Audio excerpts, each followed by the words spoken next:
আমি মানুষ জিনকে পাঠিয়েছি বা বানিয়েছি একমাত্র আমার ইবাদতের জন্য। ইবাদত করা আমাদের কাজ। যেই বস্তু আল্লাহ, যেই জিনিস বা বস্তু যেই কাজের জন্য বানিয়েছেন, ওই কাজে ওই বস্তুকে ব্যবহার করাই হলো আল্লাহ পাকের নেয়ামতের শুকর। তো আল্লাহ আমাকে মানুষ হিসাবে বানিয়েছেন আল্লাহর ইবাদতের জন্য। আমরা মায়ের গর্ভ থেকে দুনিয়াতে আসছি। আপনারা জান্নাত পাওয়া এবং আল্লাহর সাথে মোলাকাত করার একমাত্র মাধ্যম। কিভাবে ইবাদত করব?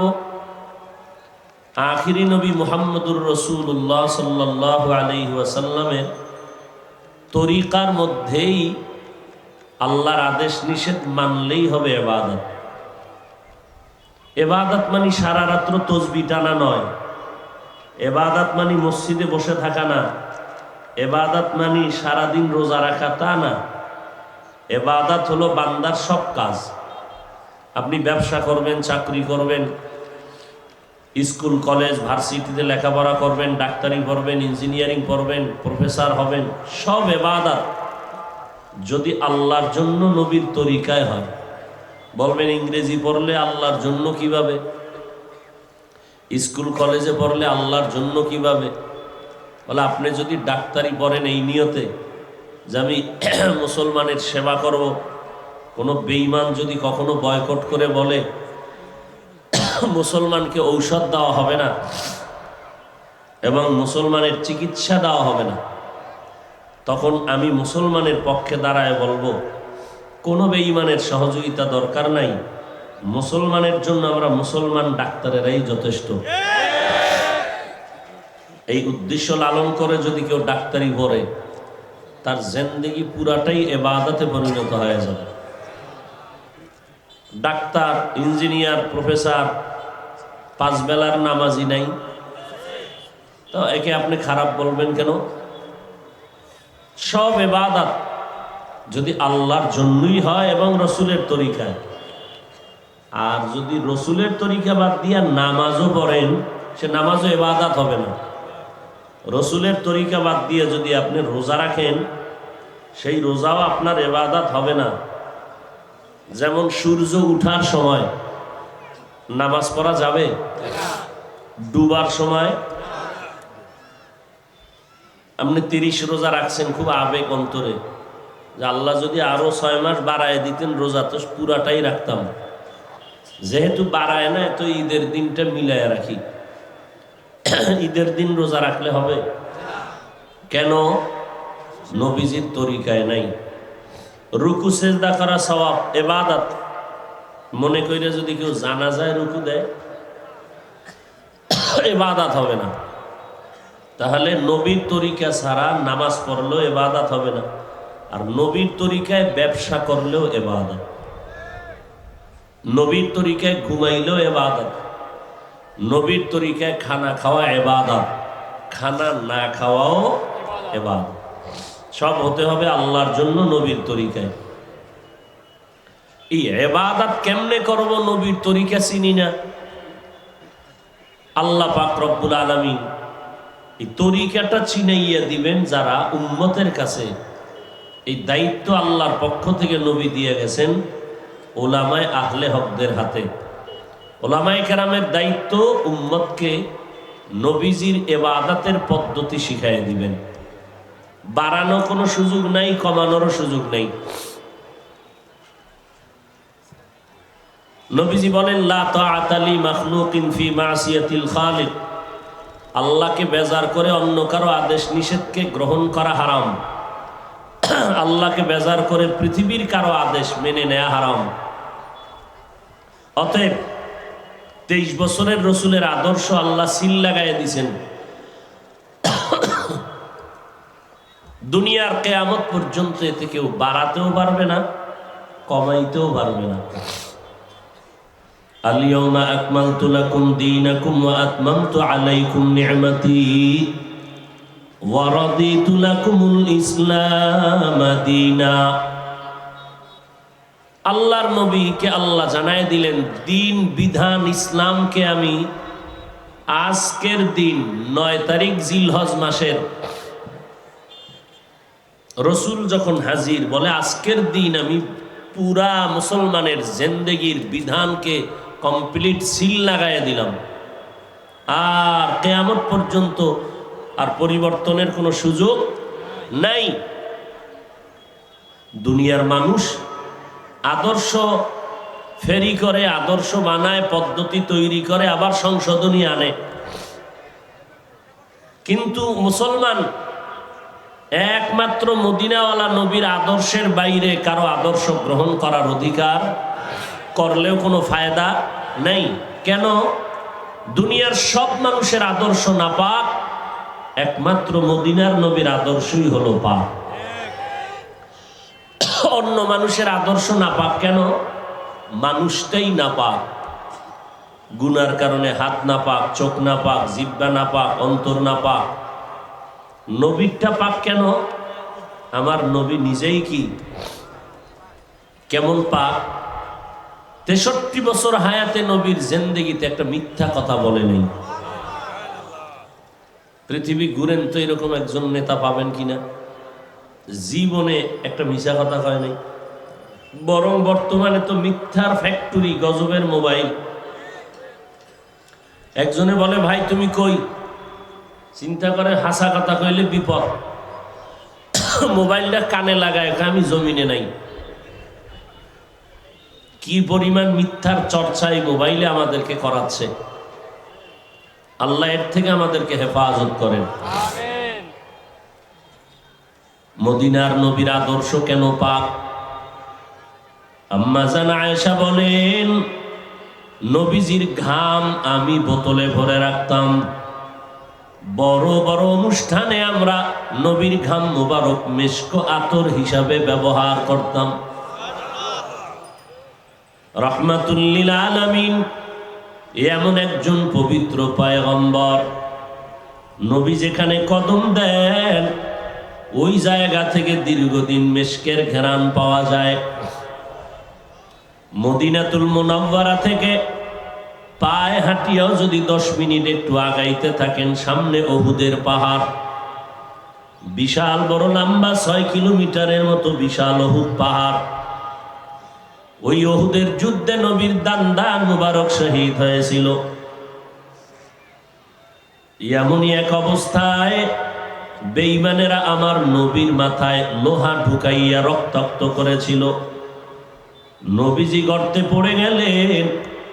মুশরিক বেঈমানেরা আওয়াজ দিল, মুহাম্মদ দুনিয়ার জমিনে জিন্দা নাই।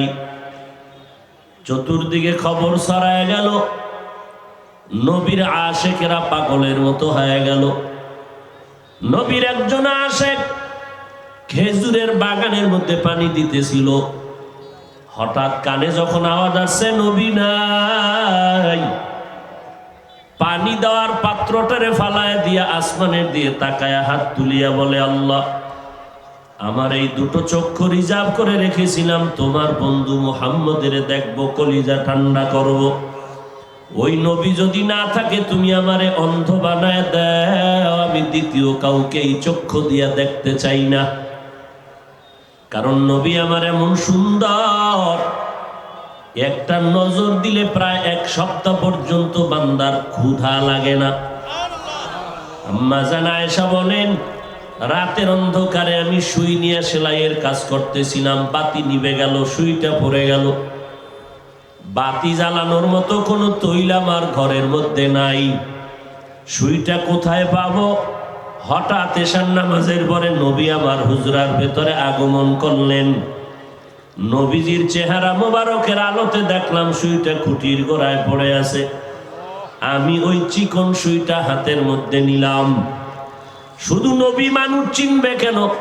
ওই নবীর জন্য গর্তের পিপিলিকা আল্লাহর কাছে বলে, আল্লাহ দয়া করে একটু মদিনার রওজা আমাকে দেখাও, বাইতুল্লাহ দেখতে মনটা চায়। আল্লাহ বলেন, আরবের কবুতর, যাও অমুক এলাকার গর্তের পিপিলিকারে পায়ের সাথে বাজায় মক্কা মদিনা ঘুরাইয়া জায়গায় পৌঁছাইয়া দাও। নবীজি খেজুর গাছের সাথে টেক লাগাইয়া একটা খুতবা পড়তেন। কিছুদিন পরে খেজুর গাছের মিম্বর বন্ধ করে দিলেন।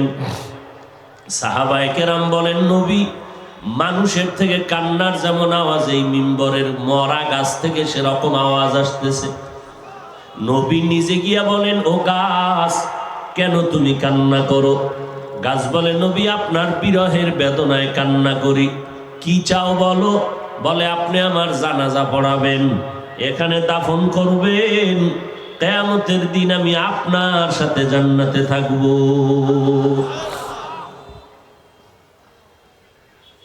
রাহমাতুল লিল আলামিন, সারা দুনিয়ার মাখলুকতের মধ্যে পরিচিত। এই জন্য আমার নবীকে আল্লাহ পাক শ্রেষ্ঠত্বের মর্যাদা দান করেছেন। নবীর আদর্শ এত সুন্দর, কারণ আমার নবী নিজেই সুন্দর, যার জীবনে কোনো মিথ্যা বলেন নাই। নবী যখন রাস্তা দিয়ে হাঁটে, সূর্য মাথার উপরে ছায়া দেয়, সূর্যের গরম যেন নবীরে কষ্ট না দেয়। নবী যখন কোথাও বসেন, গাছগুলো নুয়ে নুয়ে নবীরে সালাম জানায়, সাপ এসে নবীরে বাতাস দেয়, জঙ্গল থেকে সালামের আওয়াজ। সাহাবায়ে কেরাম বলেন, নবী কোনো মানুষ নাই, সালাম দেয় কারা? নবী বলেন, আমার আওয়াজ পেয়ে জঙ্গলের হিংস্র প্রাণীরা আমারে সালাম জানাইতেছে। মায়ার নবী উহুদের ময়দানে দান দান শহীদ হয়ে গেল, গর্তে পড়ে গেলেন। বেঈমানেরা আওয়াজ দিল, মদিনার নবী নাই। আল্লাহর কুদরত, সাথে হযরত আলী রাদিয়াল্লাহু আনহু দাঁড়ানো। নবীজিরে ধরে উঠাইলেন। উঠানোর পরে দেখে নবীর পুরা চেহারা বডিতে রক্ত মাখা।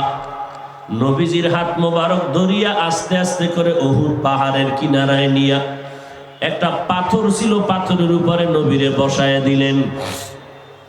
নবী ওখানে বসলেন। বসিয়া নবী বলেন, ও সাহাবায়ে কেরাম, বেঈমানেরা বোধহয় খবর ছড়ায় দিছে আমি নাই, আমার আশিকেরে জানায় দাও মুহাম্মদ এখনো জিন্দা আছে।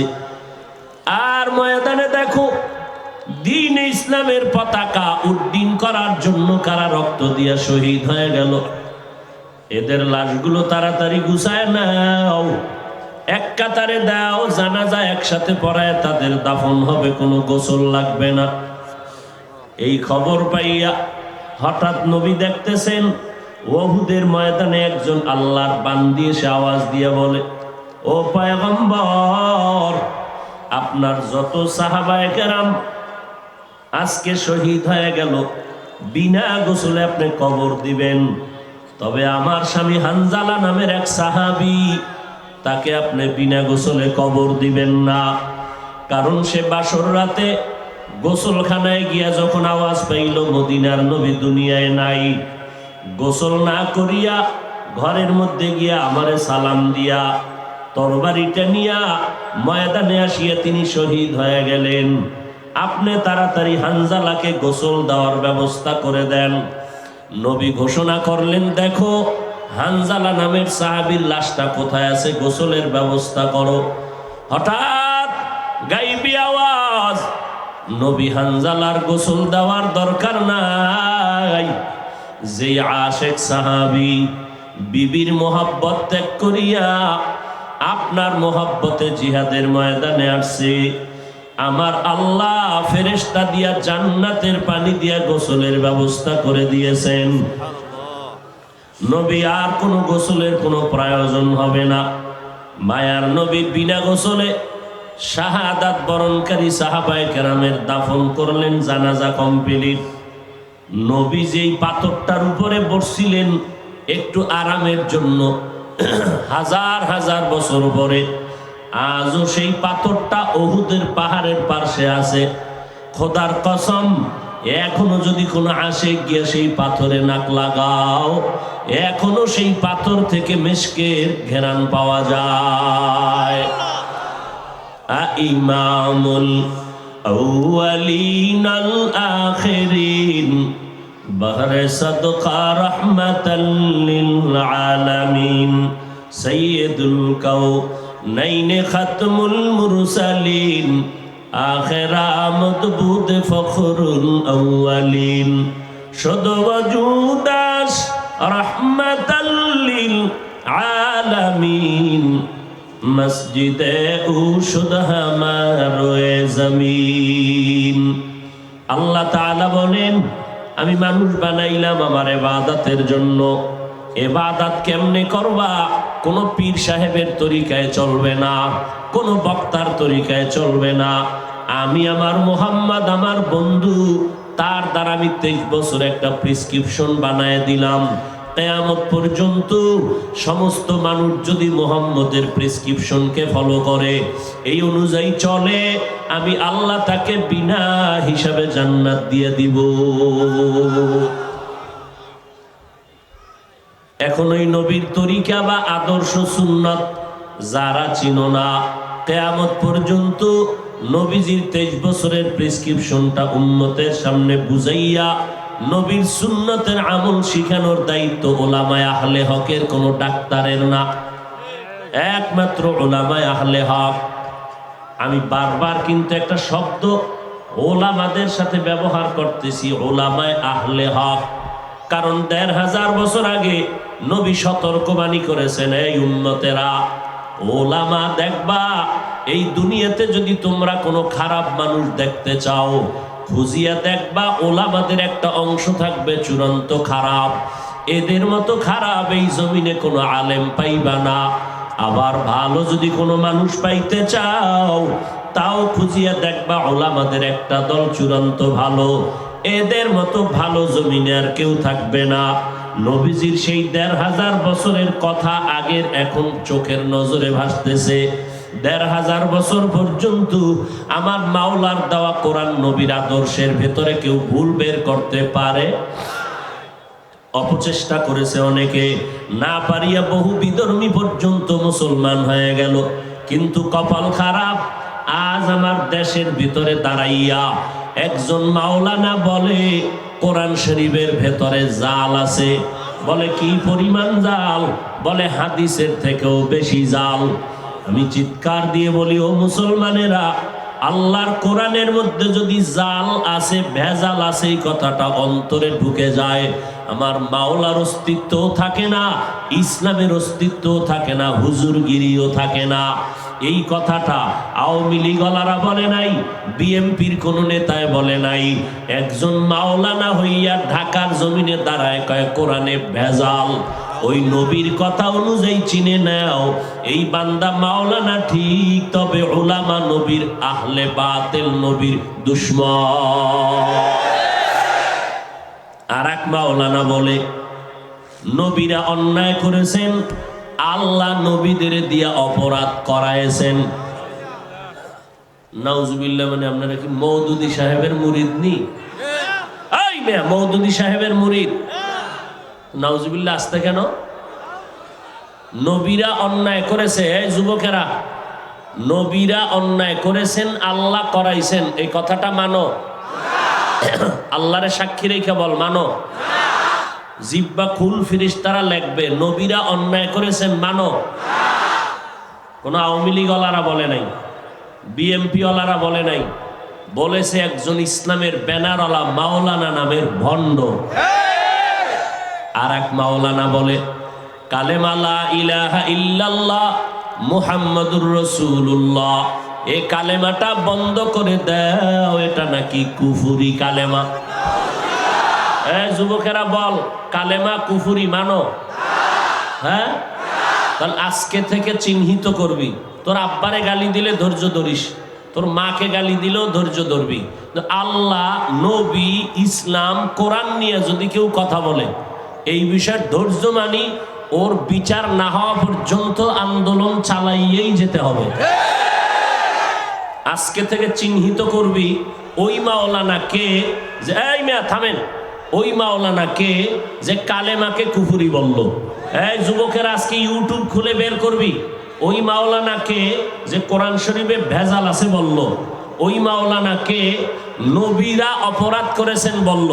এদেরকে চূড়ান্তভাবে চিহ্নিত করে আজীবনের জন্য তওবার আগ পর্যন্ত তাদের সাথে সালাম নাই, কালাম নাই, এদের পেছনে নামাজ পড়লে নামাজ আদায় হবে না। তবে আল্লাহ সারাইছে, কুদরতের হাত দিয়ে হেফাজত করছেন। এই ঝামেলাওয়ালা বেঈমান হওয়ার কথা কোনো দেওবন্দি আলেমরা বলে নাই, কওমি আলেমরা বলে নাই। নবীরা অপরাধ করেছেন কথাটা কোনো দেওবন্দি আলেম বলে নাই। কোরআনে ভেজাল আছে কথাটা কোনো দেওবন্দি আলেম বলেন নাই। কালেমা কুফুরি কথাটা কোনো দেওবন্দি আলেম বলেন নাই। যদি আল্লাহ না করুন বলতো, তাহলে ওই বাতিলেরা নিজেরা মানববন্ধন করতো জায়গায় জায়গায়। আরো যদি আল্লাহ হেফাজত করছে চরমনায় আল্লাহরা কইতো, তো উপায় আছিল না। কিন্তু এত মারাত্মক কথা বলার পরেও জাতি চুপচাপ কেন? আমাদের ইমানের পাওয়ার দুর্বল হয়ে গেছে। আরে কোরআনের মধ্যে যদি ভেজাল থাকে, মোহাম্মদের মধ্যে যদি বলে মোহাম্মদ ত্রুটি করছে, যে এতক্ষণ মোহাম্মদের গুণগান গাইলাম, তো মোহাম্মদের মধ্যে যদি ভেজাল থাকে, এই কথা সিনায় ঢুকে যায়, তাহলে আর মোহাম্মদের আদর্শকেও মানবে? ওই আলেমকে জিগাও, তোমার আর বয়ান নাই? স্টেজে উঠার পরে তোমার আর কোনো আলোচনার বিষয় নাই? উইঠাই নবীর বিরুদ্ধে, কোরআনের বিরুদ্ধে, কালেমার বিরুদ্ধে বয়ান করা লাগবে কেন? মুসলমানের মধ্যে বিভ্রান্ত যারা ছড়ায়, এরা ফেতনাবাজ, ইসলামের ব্যানারওয়ালা মাওলানা নামের ভণ্ড। অতএব খুব সতর্ক, খুব সাবধান। আল্লাহর ব্যাপারে, রসুলের ব্যাপারে, ইসলামের ব্যাপারে, কোরআনের ব্যাপারে কোনো ছাড় নাই। সোজা কথা। সে যে হোক, আল্লাহ আমাদের বুঝার তৌফিক দান করেন। তাহলে ইবাদত করব কার? কার তরিকায়? নবীজির তরিকায়। মনে থাকবে ইনশাআল্লাহ। নবীর তরিকা চিনি না, চিনবো কাদের মাধ্যমে? কোন আলেম বাতিল না হক? এখন প্রশ্ন, কেমনে চিনবেন হক বাতিল? সিটি গোলের কালার, স্বর্ণের কালার এক না আলাদা? মান কি এক? মান এক, দাম এক? এক না। এখন চিনবেন কি করে? চিনার মতো কষ্টি পাথর আছে না নাই? আছে।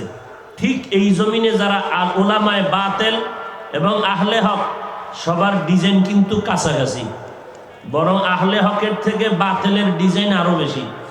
আমগো ফাগরি কম, হেগো ফাগরি 22। আমগো চেহারা অত সুন্দর না, কুতুববাগের চেহারা কত সুন্দর, ঠিক না? আমগো নামে কোনো টাইটেল নাই, বাতিলের নামে টাইটেলের অভাব নাই। খুব সতর্ক। এই দেশে ভণ্ডপীর যারা, এদেরকে মোটামুটি জাতি চিনে, কিন্তু নতুন ভণ্ড যারা কালেমারে কুফুরি বলে, এদেরকে জাতি অনেকেই চিনে না।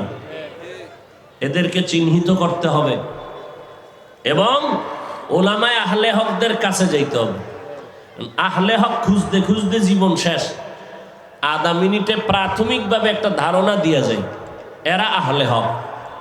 যাদের বয়ানে দেখবেন দিলটা নরম হয়, যাদের বয়ানে দেখবেন আমলের জন্য দিল কাঁদে, যাদের বয়ানে দেখবেন খারাপ মানুষ ভালো হয়, যাদের সোহবতে গেলে দেখবেন বেনামাজি নামাজি হয়, যাদের বয়ানে দেখবেন মানুষ আল্লাহর দিকে আগায়, নবীর সুন্নাত মানার জন্য দিল তৈরি হয়, প্রাথমিকভাবে ধরে নিবেন এরাই হলো আহলে হক। যারা নিজেরা আমল করে না, ওরা কঠিন বয়ান দিলেও উম্মতের দিলে আসর হবে না। আজকে বেশি বয়ান করতে পারলাম না, একটু ঘুম নাই, এই চোখ জ্বলতেছে, কঠিনভাবে চোখ জ্বলতেছে, কঠিন অবস্থা। তো আল্লাহ যদি তৌফিক দান করেন, ইনশাআল্লাহ দেখা হবে। আসছি, ওয়াদা রক্ষা করতে পারছি, এটা আল্লাহর শুকর। আল্লাহর কাছে দোয়া করি। আর কি মাদ্রাসা কই? পিছনে। মাদ্রাসার জন্য অনেক খরচের দরকার। এই জমিন থেকে বাতিলকে বয়কট করার স্থায়ী মেডিসিনের নাম মাদ্রাসা। বুঝাইতে পারছি? ওয়াজ স্থায়ী সমাধান না। ওয়াজ তো আজকে করে গেলাম, এরপরে চলে গেলাম, আবার বাতিলটা উল্টা পাল্টা বুঝাবে, কথা ঠিক না? মাদ্রাসা হলো স্থায়ী সমাধান। মাদ্রাসা টিকাইয়া রাখার জন্য আমাদের যথেষ্ট সহযোগিতা করা দরকার, সন্তান দিয়ে, পরামর্শ দিয়ে, অর্থ দিয়ে। রাজি আছি ইনশাআল্লাহ? আলহামদুলিল্লাহ, অনেকে টাকা পয়সা দিয়েছেন। আমি বলবো নগদ 1000 পারেন, 500 পারেন, 100 পারেন, বিসমিল্লাহ বলে পকেটে হাত দিয়া ব্যাগ রুমালওয়ালারা যাবে, সবাই মুক্ত হস্তে দিবেন। দান করলে হায়াত বাড়ে, মুসিবত দূর হয়। দান করলে রিজিক বাড়ে। দান করলে কবরওয়ালাদের কবরের আযাব মাফ হয়। মুক্ত হস্তে আল্লাহর হস্তে সবাই দান করবেন। বেশি দিতে পারলে বেশি, 1,50,000 সাধ্য মতো তারা লেখায় দিবেন। 5,000 10,000 দেওয়ার থাকলে লেখায় দিবেন। তবে না দেওয়ার জন্য কেউ আদা করবেন না। সবাই বিসমিল্লাহ বলে পকেটে হাত দেন, নগদ। যারা দায়িত্বশীল ব্যাগ নিয়ে নামেন, নামেন, সবাই ব্যাগ নিয়ে নামেন। দ্রুত হাঁটতে হবে ভেতরে, চতুর্দিক থেকে